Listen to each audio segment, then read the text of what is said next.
Noontime show, bibitawan na. Totoo kayang nababalitaan na sumasakit na raw ang ulo ng co-producer ng isang daily show dahil sa laki ng gastos nito. Nag-rate ang naturang programa pero ang laki raw ng overhead na si co-producer di umano ang naglalabas ng kadatungan. Nasisilip naman ang daily show at marami itong commercial kaya nagtataka bakit nahihirapan sila sa expenses. Hindi ba sapat ang kinikita nila sa pang-araw-araw na gastusin?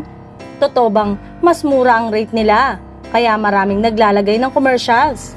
Mahirap kumpirmahin itong nasagap na balita dahil tiyak na wala namang may nagsasalita sa kanilang kampo. Nakakalusot lang ang ganitong chismis kapag naririnig nilang pinag-uusapan o kung namumroblema na nga sila sa malaking expenses. Pinag-uusapan na umano ngayon ng grupo kung ano ang nararapat nilang gawin sa noontime show na ito. Ayon sa source, masyado na raw mataas ang expenses ng TP. Escalating beyond manageable levels na raw ang nangyayari. Loaded naman daw sa commercials ang TP, pero hindi pa rin daw ito masusustain sa laki ng gastusin kaya iniisip na isara na lang ito. Adding to the speculation, may mga tanong na lumulutang tungkol sa involvement niya sa gitna ng reported financial struggles.